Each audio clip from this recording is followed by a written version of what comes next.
बिस्मिल्लाहिर्रहमानिर्रहीम। अस्सलाम वालेकुम dear students, welcome to my YouTube channel mathematics with Kamran Bloch.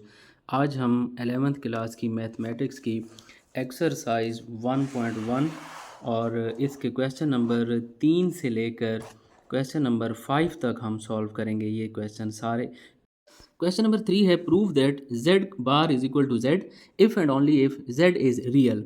यहाँ पर हमें ये कहा गया है कि अगर z रियल हो तो z का बार जो है वो z के बराबर होगा। यहाँ पर दो बातें हमें कही गई हैं। एक पहली ये है कि z का बार जो है वो z के बराबर है।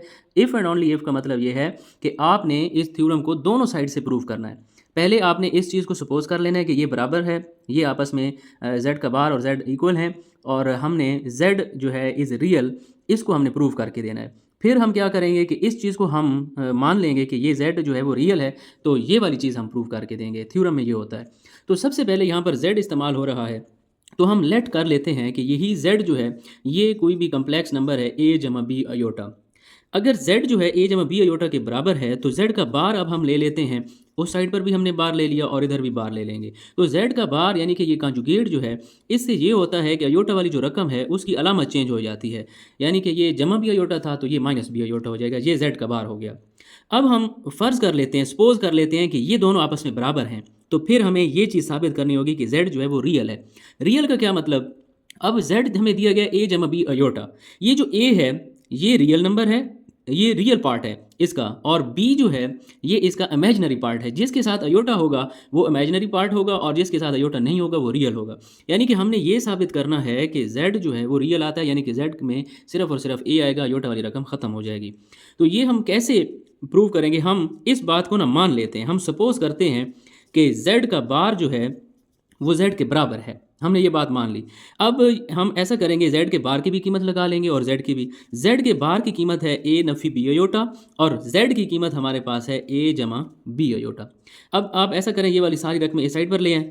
a नफ़ी b अयोटा पहले से इधर है और ये वाली रकमें जब इधर आएंगी जमा a माइनस a हो जाएगा और जमा b अयोटा हमारे पास माइनस b अयोटा, और बराबर की साइड पर जीरो बचेगा क्योंकि हम सारी रकमें जो हैं इस साइड पर ले आए हैं। तो ये जमा ए और माइनस ए आपस में कैंसिल हो जाएगा। और आप देखें कि ये भी माइनस बी अयोटा है, ये भी माइनस बी अयोटा है, दोनों अलामत एक जैसी हैं। तो ये हो जाएगा माइनस 2b अयोटा बराबर है ज़ीरो। हमें सिर्फ b की कीमत चाहिए, तो b को हम इधर रहने देते हैं और ज़ीरो अपनी जगह पर है। माइनस 2 अयोटा इसके साथ ज़रब हो रहा था, इस इधर आकर जो है वो तकसीम हो जाएगा। तो ज़ीरो जो है वो उसको किसी भी हिस्से के साथ तकसीम करें तो जवाब हमारे पास ज़ीरो आता है। b की कीमत हमारे पास ज़ीरो आ गई। इसका क्या मतलब है? ये जो z वाली कीमत है, हम इसके अंदर अगर b को ज़ीरो लगाएं, z हमारे पास है a जमा b अयोटा, तो b की जगह पर अगर मैं ज़ीरो लगाऊं तो ये जो ज़ीरो है इस अयोटा को ख़त्म कर देगा, ज़ीरो हो जाएगा और z का जवाब हमारे पास a के बराबर आ गया है। z का बराबर जवाब a के बराबर आना ये जाहिर करता है कि ये जो z है ये हमने प्रूव कर लिया है, विच इज़ प्रूव्ड कि z इज़ रियल। अब हमने ये प्रूव कर लिया है कि z का जवाब जो है वो रियल आया है, और हमने साबित भी यही करना था। हमने इस बात को माना कि ये z का बार z के बराबर है और हमने ये चीज़ साबित करके देनी थी कि z इज़ रियल। तो वो हमने साबित कर दिया कि z का जवाब सिर्फ a के बराबर आया है। तो मैंने आपको बताया था इस a का मतलब ये है कि ये रियल पार्ट है और b जो है वो इमेजिनरी है। अब पहले हमने इसको सपोज किया कि ये बराबर है और ये चीज़ साबित की। अब हम इसको मान लेते हैं कि z रियल है, तो इसको अब हमने साबित करना है। तो अब हम कन्वर्सली करेंगे इसको। जब उल्टा हम इसको प्रूव करना चाहें तो फिर हम इसको कन्वर्सली बोलते हैं। अब हम सपोज कर लेंगे, सपोज z इज़ रियल। अब हमने मान लिया है कि z जो है वो रियल है। z रियल कब होगा? जब हमारे पास b की कीमत ज़ीरो होगी। यही बात आप देखें, b की कीमत हमारे पास ज़ीरो थी तो z हमारे पास रियल आया था। अब हम यहाँ पर मान रहे हैं कि z जो है वो रियल है। तो z रियल कब होगा? जब b की कीमत हमारे पास ज़ीरो होगी। अब हमने ये साबित करना है कि z और z का बार जो है ये आपस में बराबर आएंगे। तो हम सबसे पहले यहाँ पर लिख लेते हैं z की कीमत हमारे पास है a जमा b अयोटा। तो ये किसके बराबर हो जाएगा? b अगर ज़ीरो है तो b की जगह पर हम ज़ीरो लिख लेते हैं। तो z की कीमत, इसका मतलब क्या है कि z की कीमत हमारे पास a आ जाएगी, क्योंकि ये जो ज़ीरो है अयोटा को ख़त्म कर देगी। तो z की कीमत हमारे पास किसके बराबर आएगी? a के। अब z के बार की बात कर लेते हैं। z का बार जो है वो हमारे पास है a माइनस b अयोटा। तो यहाँ पर हम लिखेंगे a माइनस b अयोटा और b की वैल्यू आप फिर यहाँ पर ज़ीरो लगाएं, ये सॉरी माइनस है, ये a माइनस ज़ीरो अयोटा। तो z का बार जो है इसकी कीमत भी हमारे पास ए ही रह जाएगी, क्योंकि ज़ीरो जो है इस अयोटा को भी ख़त्म कर देगा। तो आप चेक करें, z की कीमत भी ए आ गई और z के बार की कीमत भी ए आ गई। तो यहाँ से हम ये कह सकते हैं कि z का बार जो है वो z के इक्वल है, और नीचे आप लिख दोगे कि हैंस प्रूव्ड कि z का बार जो है वो z के इक्वल आ गया है। हाँ, अब मैं एक दफ़ा आपको फिर बता दूं आपने इस थ्योरम को कैसे हल करना होता है। इसके अंदर दो स्टेटमेंट्स हैं। पहली ये है कि z का बार जो है वो z के इक्वल है अगर z जो है वो रियल हो। तो पहले इस बात को आपने मान लेना है कि ये जो है z का बार z के इक्वल है। जब ये बात हम मान लेंगे तो ये चीज़ साबित करेंगे कि z जो है रियल है, तो वो हमने यहाँ पर प्रूव करके दिया, which is proved z is real. फिर जब हम कन्वर्सली जाएंगे, यानी कि हमने इसको उलट लेकर जाना है इस थ्योरम को। पहले अब हम मानेंगे कि z रियल है। जब हमने z को रियल मान लिया तो अब हमने ये बात साबित करके देनी है कि z का बार जो है वो z के इक्वल है। तो जब हमने ये मान लिया कि z रियल है, z रियल होने का मतलब ये है कि b की कीमत ज़ीरो होगी। जब b ज़ीरो है तो z और z के बार में हमने कीमतें लगाई, तो z और z के बार की कीमतें आपस में बराबर हैं। तो इसका मतलब ये है कि z का बार और z आपस में इक्वल है। थ्योरम को आपने दोनों वे में प्रूव करना होता है। क्वेश्चन नंबर 4 की तरफ चलते हैं। z belongs to capital C, इसका मतलब है कि z कम्प्लेक्स नंबर से बिलोंग करता है। शो दैट, हमारे पास पहला पार्ट है चौथे क्वेश्चन का कि z plus z bar divided by 2 is equal to real of z।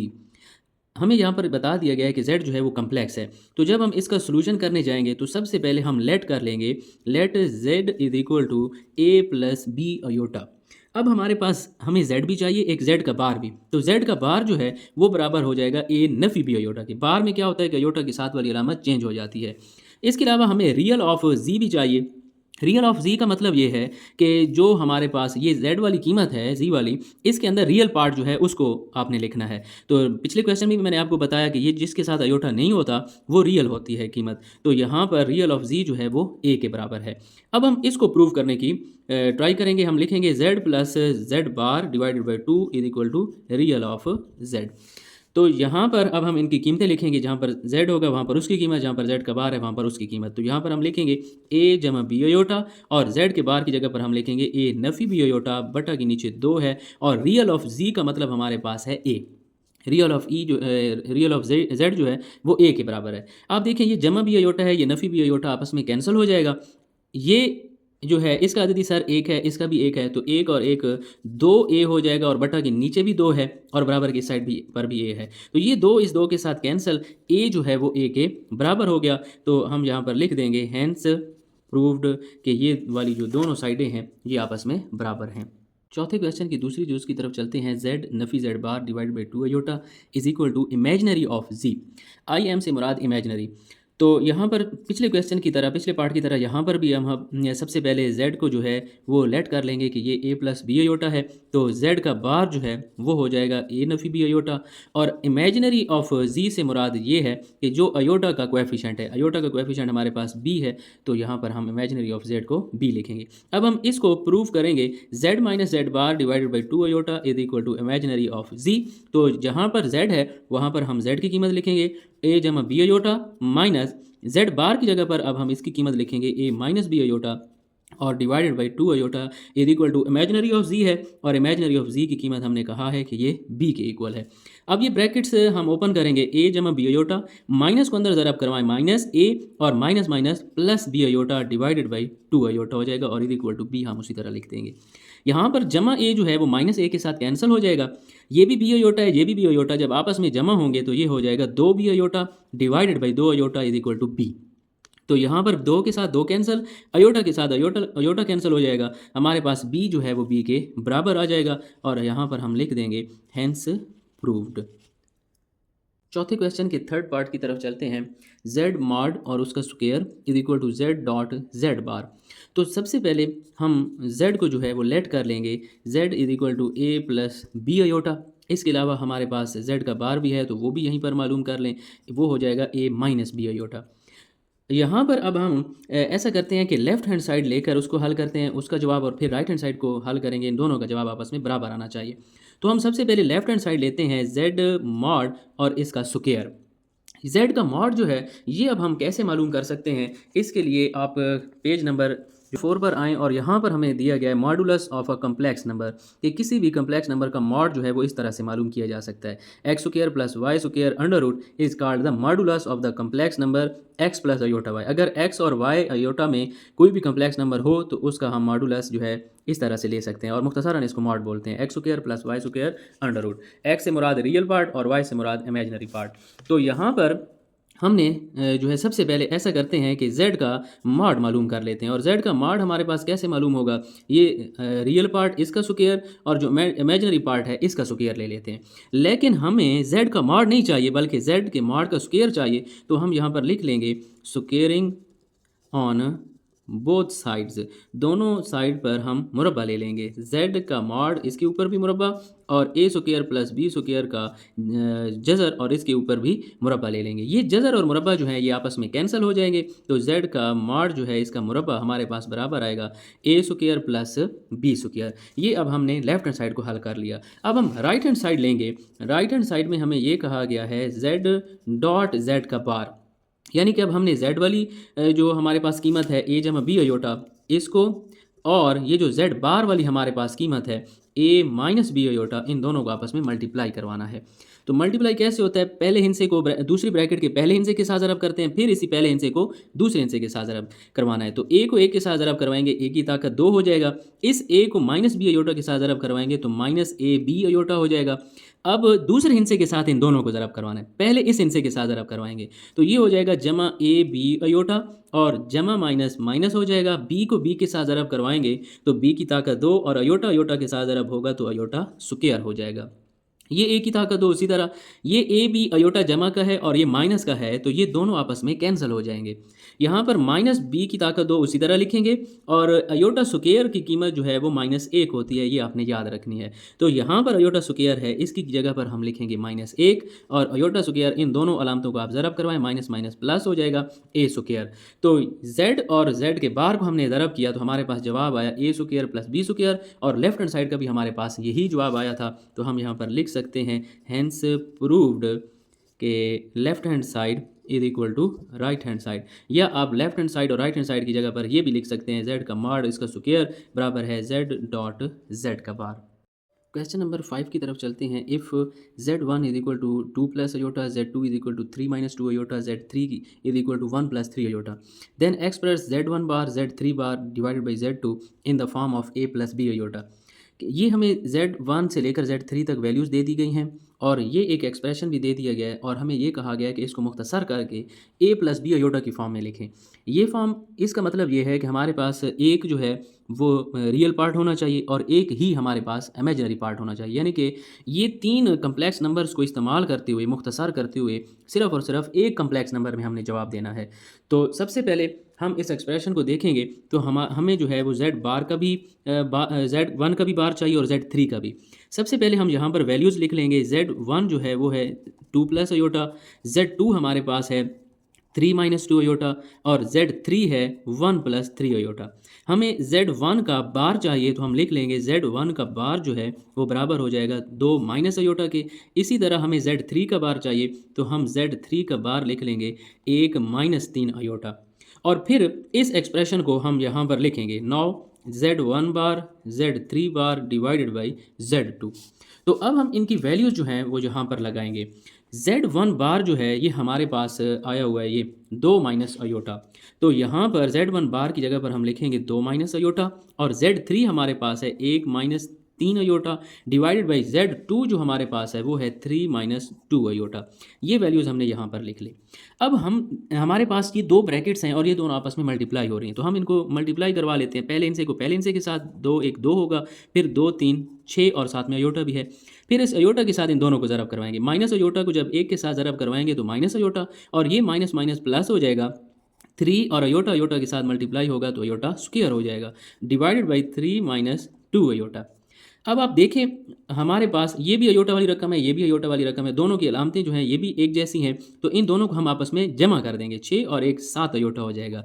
और अयोटा स्क्वायर इसकी वैल्यू जो है ये हमारे पास -1 होती है, तो यहाँ पर हम -1 लिख लेंगे डिवाइडेड बाई 3 माइनस 2 अयोटा, ये उसी तरह साथ चलता रहेगा। अब इसको मज़ीद मुख्तसर करें तो ये प्लस माइनस माइनस हो जाएगा, डिवाइडेड बाई 3 माइनस 2 अयोटा। अब ये खाली हिस्सा है, ये भी खाली हिस्सा, खाली हिस्सा का मतलब इनके साथ अयोटा नहीं है। तो -3 में से 2 हम निकालेंगे तो माइनस का 1 बचेगा, क्योंकि बड़े हिस्से के साथ माइनस है। अब हमारे पास कुछ इस शेप में क्वेश्चन आ गया है, और इस किस्म के क्वेश्चन जो हैं ये हमने 1.1 के दूसरे क्वेश्चन के अंदर हमने सॉल्व किए थे। ये हमने प्रीवियस लेक्चर में ये जो है क्लियर किया था। अगर आपने ये लेक्चर मिस किया है तो मैंने लिंक डिस्क्रिप्शन में दे दिया है, इसको आप समझ लें, फिर आपके लिए ये आसान होगा। इसको अब हमने कैसे हल करना है, जब बटा में 2 हमारे पास कम्प्लेक्स नंबर आ जाएं तो फिर बटा की नीचे वाली जो रकम होती है इसका कंजुगेट लेकर उसी रकम के साथ ज़रब और तकसीम हम करवाते हैं। बटा की नीचे वाली रकम का कंजुगेट लेकर उसके साथ ज़रब और तकसीम।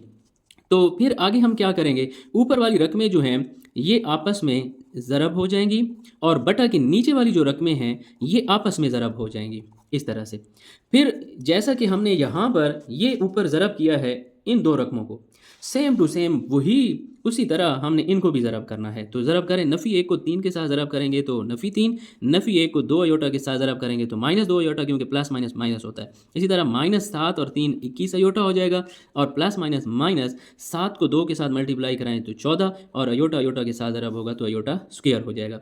और बटा के नीचे जो है वो हमेशा फार्मूला बनता है। देखें 2 हिस्से हैं 3 और 2 अयोटा, इनको हमने एक दफ़ा जमा का लिखा हुआ है और एक दफ़ा माइनस का, तो इसके ऊपर फार्मूला लगता है। पहले हिस्से का मुरब्बा हम लिख लेते हैं माइनस लगाकर, दूसरा हिस्सा जो है उसका हम स्क्वायर ले लेते हैं। इसको अब हम थोड़ा सा मुख्तसर करेंगे कि -3 उसी तरह पड़ा रहेगा। ये दोनों रकमें जो हैं ये अयोटा वाली हैं, और दोनों की अलामतें भी एक जैसी हैं। तो -21 में ये -2 हम जमा करेंगे तो ये हमारे पास आएगा माइनस का 23 अयोटा।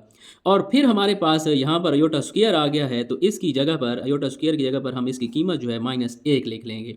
उसके बाद इनका स्क्वायर ओपन करें, 3 का स्क्वायर हमारे पास 9 होता है, माइनस उसी तरह 2 का स्क्वायर हमारे पास 4 हो गया, और अयोटा का स्क्वायर जब हम लेंगे तो वो अयोटा की ताकत 2 हो जाएगा। अब अगले स्टेप में हम क्या करेंगे, इसको आपस में मल्टीप्लाई करवा दें, -3 और -23 अयोटा। उसी तरह ये माइनस माइनस प्लस 14 को आप 1 के साथ मल्टीप्लाई करवाएं, दोबारा 14, और 9 उसी तरह -4 अयोटा स्क्वायर फिर आ गया है, तो इसकी जगह पर हम फिर जो है वो उसकी कीमत 1 लिख लेंगे, -1 लिख लेंगे। उसके बाद ये दोनों अकेले हिस्से हैं, इनको हम माइनस करेंगे क्योंकि अलामतें जो हैं वो मुख्तलिफ हैं। 14 में से 3 निकालें तो 11, -23 अयोटा उसी तरह, और 9 और माइनस माइनस क्या हो जाएगा, +4 हो जाएगा। यहाँ पर हम लिखेंगे 11 - 3 अयोटा डिवाइडेड बाई 9 में 4 जमा करें तो ये हमारे पास 13 आ जाता है। हमें जो है वो जवाब a+b अयोटा की शक्ल में चाहिए, यानी कि अयोटा वाली रकम हम अलग करेंगे और रियल पार्ट जो है वो अलग करेंगे। तो इसको अलग करने के लिए ये जो बटा के नीचे 13 है ना, हम इस 13 को 11 के नीचे अलग ले लेंगे, और 23 के नीचे अब हम इसको अलग ले लेंगे। तो आप देखें ये a+b अयोटा की शक्ल में आ गया, यानी कि हमारे पास सिंगल कम्प्लेक्स नंबर आ गया। हमें 3 कम्प्लेक्स नंबर्स दिए गए थे, Z1, Z2 और Z3, और एक एक्सप्रेशन भी दिया गया था कि इसको आप मुख्तसर करें। इसको मुख्तसर करके हमने एक कम्प्लेक्स नंबर में जवाब देना था, तो आप देखें वो हमारे पास मतलूबा जवाब आ गया है। तो ये इसका फाइनल आंसर है।